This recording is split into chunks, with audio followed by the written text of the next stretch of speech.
കൂട്ടുകാർക്ക് നല്ലൊരു രാത്രി ആശംസിച്ചുകൊണ്ട് മാമ്പഴത്തിന്റെ പുതിയ വീട്ടിലേക്ക് സ്വാഗതം. നമുക്ക് നേരെ ആദർശിന്റെ നയനയുടെയൊക്കെ നാളത്തെ ഒരു അടിപൊളി പ്രൊമോ വിശേഷത്തിലേക്ക് അങ്ങോട്ട് പോയാലോ. നാളത്തെ പ്രൊമോ വിശേഷത്തിൽ കാണിച്ചിരിക്കുന്ന പറഞ്ഞിട്ടുണ്ടെങ്കിൽ നയന ആ വലിയ സത്യങ്ങളൊക്കെ തിരിച്ചറിയുവാണ്.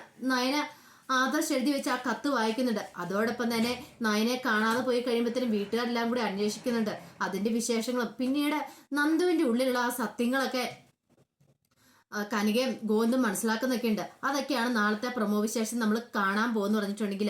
ഇന്ന് തന്നെ ആണെങ്കിൽ പൂജകളൊക്കെ നല്ല ഗംഭീരമായിട്ട് നടന്നു. പൂജകളൊക്കെ നടന്നതിന് ശേഷം കനികയും ഗോവിന്ദും പോകുന്ന സമയത്ത് നയനെ ആദർശിനെ വിളിക്കുന്നുണ്ട്. പിന്നീട് ആദർശിനെ വിളിച്ചിട്ട് പറഞ്ഞു, മോൻ ഞങ്ങൾക്ക് മരുമോനില്ല, സ്വന്തം മോനെ പോലെയാണ്, എന്റെ മോളെ പൊന്നു പോലെയല്ലേ നോക്കുന്നേ. ഇത് കണ്ടു കഴിയുമ്പോൾ ഞങ്ങൾക്ക് എന്തുമാത്രം സന്തോഷമാണെന്നുണ്ടെന്ന് അറിയാവോ. അത്രമാത്രം കാര്യത്തോടെ നോക്കുന്നേ.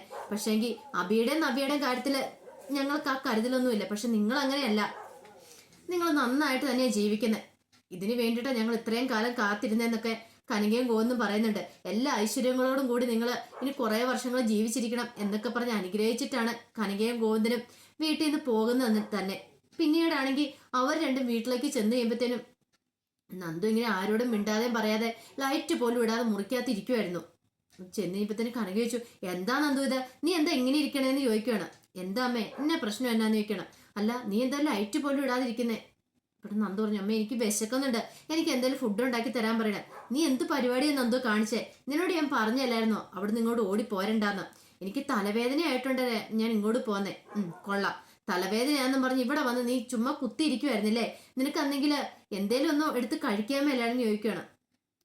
അമ്മ വന്നിട്ട് കഴിക്കാന്ന് വിചാരിച്ചാൽ ഞാനിരുന്നേ, അത് എനിക്കറിയാം, ഇതുകൊണ്ടാണ് ഞാൻ നിന്നോട് പറഞ്ഞേ അവിടെ നിന്നാ മതി എന്ന് പറഞ്ഞേ. അവിടെയാണെങ്കിൽ ഫുഡൊക്കെ കഴിച്ചിട്ട് നിനക്ക് റെസ്റ്റ് എടുത്തിട്ട് ഒരുമിച്ച് ഇങ്ങോട്ട് പോന്നാ പോരായിരുന്നു എന്ന് ചോദിക്കുകയാണ്. നന്ദു പറഞ്ഞു, അമ്മ എനിക്ക് എത്രയും പെട്ടെന്ന് എന്തെങ്കിലും ഉണ്ടാക്കി തരാൻ പറയണം. എന്ത് ചോദിച്ചു. അല്ല നിന്റെ മുഖത്ത് എന്താ ഒരു വാട്ടം, നിനക്ക് എന്തെങ്കിലും പ്രശ്നമുണ്ടോ എന്ന് ചോദിക്കും. എനിക്ക് ഒരു പ്രശ്നമില്ലെന്ന് പറയും. നന്ദു എന്നോട് നീ കള്ളം പറയാൻ നിൽക്കണ്ട, ഞാൻ ഇന്നലല്ലേ നിന്നെ കാണുന്നേ. എനിക്കറിയാം നിന്റെ മുഖത്ത് ചെറുതായിട്ടൊന്നും എന്തെങ്കിലും മാറ്റം ഉണ്ടായിട്ടുണ്ട് എനിക്കറിയാൻ പറ്റുമെന്ന് പറയാൻ. ഇനിയിപ്പം അനിമോനുമായിട്ട് നീ എന്തെങ്കിലും വഴക്കുണ്ടാക്കി അവിടെ വെച്ചെന്ന് ചോദിക്കണം. അമ്മ എന്തായി പറയണെന്ന് ചോദിക്കണം. അല്ല അപ്പം തൊട്ട് ഞാൻ കാണുന്ന അനാമിക അനിമോന്റെ അടുത്ത് നിന്നപ്പോ തൊട്ട് നിന്റെ മുഖം വാടി ഞാൻ ശ്രദ്ധിച്ചിട്ടുണ്ടായിരുന്നു. നിനക്ക് എന്തെങ്കിലും പറയാനുണ്ടോ എന്നോട്, ആരോടും പറയാൻ പറ്റാത്ത എന്തെങ്കിലും പ്രശ്നം നിന്റെ ഉള്ളിലുണ്ടോ എന്ന് ചോദിക്കണം. ദേ അമ്മേ ഒരു കാര്യം ഞാൻ പറഞ്ഞേക്കാം, മര്യാദയ്ക്കൊന്ന് പോകുന്നുണ്ടോ. ഇവിടെ മനുഷ്യനാണെങ്കിൽ ആകെപ്പാടെ തലവേദന എടുത്ത് ഇരിക്കുക. അപ്പോഴാണ് അമ്മയുടെ ഒരു ചോദ്യമായിട്ട് വന്നേക്കെന്നും പറഞ്ഞുകൊണ്ട് നന്ദു ഭയങ്കരമായിട്ട് ദേഷ്യപ്പെടുവാണ് കനികയോട് കിടന്നിട്ട്. കനികയ്ക്ക് മനസ്സിലായില്ല ഇവള് എന്തിനാ ഇങ്ങനെ ദേഷ്യപ്പെടുന്നേ. എന്തേലും കള്ളത്തരം മറയ്ക്കാൻ നേരത്ത് നമ്മള് അനാവശ്യമായിട്ട് ദേഷ്യപ്പെടൂല്ലോ, അതേ ഒരു ദേഷ്യപ്പെടലാണ് കനികയോട് കാണിച്ചേ. കനികയ്ക്ക് മനസ്സിലായി ഉദ്ദേശിച്ച പോലെ എന്നുള്ള കാര്യങ്ങള് സീരിയസ് ആയിട്ടുള്ള ഇവളെന്തോ ഒളിപ്പിച്ചു വെക്കുന്നുണ്ട്. ഇവളുടെ മനസ്സ് ശാന്തമല്ല. പിന്നീട് നേരെ റൂമിലേക്ക് കയറിപ്പോവാണ് നന്ദുവിന്റെ റൂമിൽ ചെന്നിട്ടും ഭയങ്കര ബുദ്ധിമുട്ടായിരുന്നു. താനെന്താ ഇങ്ങനെ ചൂടായത്, അമ്മയോട് ദേഷ്യപ്പെടുണ്ടായിരുന്നു. പാവം അമ്മ, അമ്മയ്ക്കൊന്നും അറിയത്തില്ല തന്റെ ഉള്ളിലെ വേദന എന്താന്ന് അമ്മയ്ക്ക് അറിയില്ലല്ലോ. പക്ഷെ അമ്മ തന്നോടുള്ള സ്നേഹം കൊണ്ട് ചോദിച്ചാണ്. പക്ഷെ ഇതിനെന്താ താൻ മറുപടി പറയുന്നേ. അങ്ങനെ ചെന്ന് ഇന്നിപ്പോ നന്ദുവിനോട് തന്നെ ചോദിക്കുകയാണ്, നീ ചെയ്യുന്ന തെറ്റല്ലേ, അനാമിക അനിയും തമ്മിൽ അടുത്തുകൊണ്ട് എന്താ കുഴപ്പം, അവർ തമ്മിൽ ഒന്നിച്ച് ജീവിക്കാൻ ആഗ്രഹിക്കുന്നെങ്കിൽ അവരെ അവരുടെ പാട്ടിന് വിടുന്നല്ലേ നല്ലത്, അതിന്റെ ഇടയ്ക്ക് കയറേണ്ട വല്ല ആവശ്യമുണ്ടാ നന്ദു നിനക്ക്. നന്ദു ഇങ്ങനെ സ്വന്തം മനസാക്ഷിയോട് തന്നെ സംസാരിക്കുകയാണ്. നന്ദുവിനങ്ങനെ എന്ത് ചെയ്യണമെന്ന് ഐഡിയയും കിട്ടിയില്ല. ഇപ്പോഴാണ് നന്ദു ആ സത്യം തിരിച്ചറിയുന്നത്. താൻ അനിയനെ ഒത്തിരി സ്നേഹിക്കുന്നു. അനാമികയായിട്ട് ഒപ്പം നിന്ന് കഴിഞ്ഞപ്പോഴത്തേനും ചങ്ക് പറയുന്ന വേദനയായിരുന്നു നന്ദുവിനുണ്ടായത്. അതാണ് നന്ദു പെട്ടെന്ന് അവിടെ തലവേദന എന്ന് കള്ളം പറഞ്ഞു പോകുന്നത്. എനിക്കത് മനസ്സിലാവുകയും ചെയ്തായിരുന്നു. പിന്നീട് നന്ദു പറഞ്ഞു, വേണ്ടാത്ത പരിപാടിക്കൊന്നും പോകണ്ട, തന്റെ 2 ചേച്ചിമാരോടെ ഉള്ളതാ, താൻ എന്തെങ്കിലും കുരുത്തക്കേട് കാണിച്ചാൽ അവരെയും കൂടെ ബാധിക്കും. അല്ലാത്തന്നെ ആ കുടുംബത്തിലെ അവസ്ഥ എന്ന് പറഞ്ഞിട്ടുണ്ടെങ്കിൽ അങ്ങോട്ട് ചെന്ന് കയറിയിട്ടുണ്ട് പിന്നെ തീർന്നു. ഇനി അത് മതി, ഇനി അടുത്ത ഭൂകമ്പം ഉണ്ടാകാനായിട്ട്. അനാമികനെ കല്യാണം കഴിക്കുവോ, എന്ത് വേണോ അതിന് ചെയ്തോട്ടെ, അങ്ങനെ ഒരു ചിന്തയായിരുന്നു പിന്നീട് നന്ദുവിന്റെ മനസ്സിലുണ്ടാകുന്നത്. ഈ സമയത്തെന്ന് പറഞ്ഞിട്ട് അനി ആകെപ്പാട് ടെൻഷൻ അടിച്ചിരിക്കുമായിരുന്നു. അനിയുടെ അടുത്തേക്ക് അപ്പം ആദർശം കൊണ്ട്, എന്താടാ നിന്റെ മുഖത്ത് തന്നെ ഒരു വാട്ടം എന്താന്ന് ചോദിക്കുകയാണ്. ഇന്ന് നിന്റെ പെണ്ണ് വന്നല്ലോ, എന്നിട്ട് നിന്റെ മുഖം അങ്ങോട്ട് തെളിഞ്ഞിട്ടില്ലോ എന്ന് പറയണം. ഏട്ടനാണെന്നും പറഞ്ഞാൽ മനസ്സിലാവില്ല. ഏട്ടനെ ഒരു വട്ടം അങ്ങനെ പ്രേമിക്കണം, പ്രണയിച്ചിട്ടുണ്ടെങ്കിൽ ഏട്ടൻ അതിന്റെ ബുദ്ധിമുട്ട് മനസ്സിലാവുള്ളൂ. ഈ പ്രണയിച്ച് കഴിയുമ്പോഴേ ഈ പെണ്ണുങ്ങളെല്ലാം ഒരുമാതിരി ഒരു ഈഗോ സ്വഭാവമാണ്. അവൾമാരുടെ സ്വന്തമാണ്, അവൾമാരുടെ കൈപ്പിടിയിൽ എപ്പോഴും ഒതുങ്ങി നിൽക്കണം, അവൾമാർ വരച്ച വരെ നിൽക്കണം. എന്തേലും ഒരു നമ്മൾ പറഞ്ഞു പോയിട്ടുണ്ടെങ്കിൽ തീർന്നു അതോടുകൂടി എന്ന് പറയാണ്. അതൊക്കെ മനസ്സിലാണെങ്കിലേ ഏട്ടന് പ്രണയിച്ചാൽ മാത്രം മതി. അതെങ്ങനെയാ, ഇനിയിപ്പം പ്രണയിക്കാൻ പറഞ്ഞാൽ നടക്കില്ലല്ലോ. അല്ലെങ്കിലും കല്യാണത്തിന് മുമ്പ് എങ്ങാനും ഏട്ടൻ ആരെങ്കിലും പ്രേമിച്ചിട്ടുണ്ടായിരുന്നെങ്കിൽ ആ പെണ്ണ് ഏട്ടനെ ഇട്ടെറിഞ്ഞിട്ട് എമ്പണ്ടേ ഓടിപ്പോയാനും. ഇപ്പൊ തന്നെ നയനെ എടുത്തിട്ട് കാണിക്കാൻ നമുക്ക് അറിയാവുന്ന കാര്യമല്ലേ. പിന്നെ ഇനിയിപ്പോ ഏട്ടൻ പ്രണയിക്കാതിരിക്കണം നല്ലതെന്ന് പറയാണ്. പെട്ടെന്ന് ആദർശിച്ചു, എന്താടാ നിനക്ക് വല്ല പ്രണയനൈരാശ്യം ഉണ്ടായെന്ന് ചോദിക്കണം. ഏയ് എനിക്ക് അങ്ങനെ പ്രണയനൈരാശ്യം ഒന്നും ഉണ്ടായിട്ടില്ല. ഞാൻ പൊതുവായിട്ടൊരു തത്വം കൂടെ പറഞ്ഞതെന്ന് പറയാണ്. അല്ല നിനക്കെന്താ പെട്ടെന്ന് ഇങ്ങനെ തത്വങ്ങളൊക്കെ വരുന്നേ? നീ അനാമികനെ പ്രേമിച്ചോണ്ടിരിക്കുവല്ലേ, അവള് നിന്നെ തേച്ചിട്ട് പോയൊന്നും ഇല്ലല്ലോ, പിന്നെ എന്താന്ന് ചോദിക്കണം.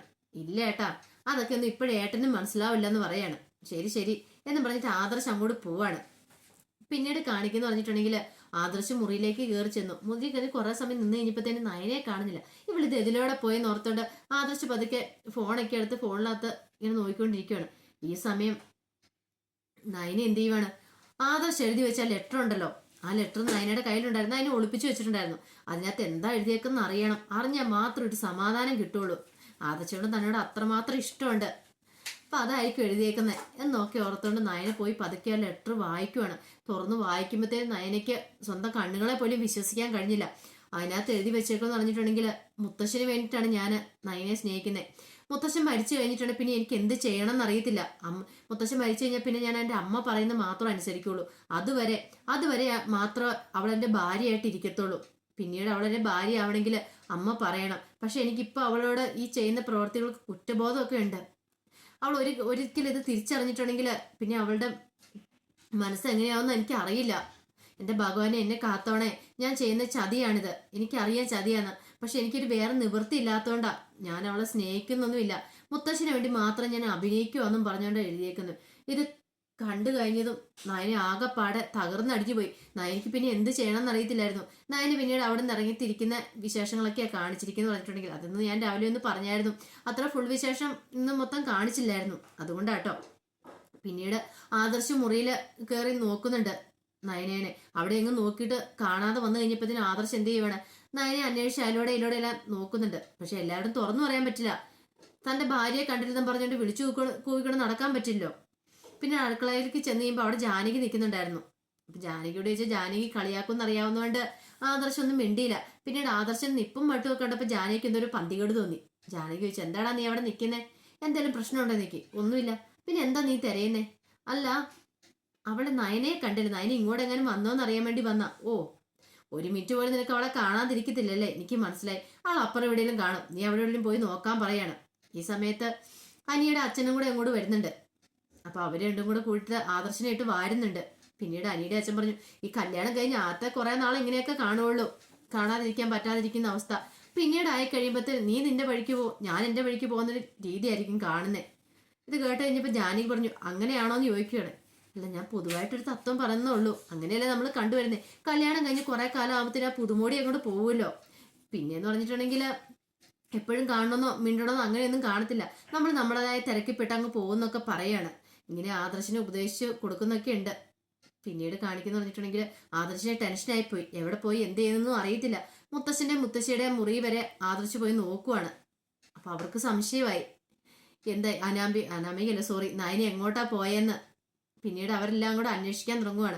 അതിന്റെ വിശേഷങ്ങളൊക്കെയാണ് നാളത്തെ പ്രൊമോയിൽ കാണിക്കുന്നത് പറഞ്ഞിട്ടുണ്ടെങ്കിൽ ഇത്രമാത്രം ഫുള്ള് കാണിക്കുമെന്ന് എനിക്കറിയില്ല. ഇന്ന് തന്നെയാണെങ്കിൽ നമ്മൾ ഫുള്ള് പറഞ്ഞാലും അത്ര മൊത്തത്തോടെ കാണിച്ചില്ല കേട്ടോ. അപ്പൊ അതിന്റെ വിശേഷങ്ങളൊക്കെ നാളെ വരാൻ പോകുന്നു പറഞ്ഞിട്ടുണ്ടെങ്കിൽ, അപ്പൊ എല്ലാവർക്കും വീഡിയോ ഇഷ്ടപ്പെടുവാണെങ്കിൽ ലൈക്ക് ചെയ്യണം കേട്ടോ.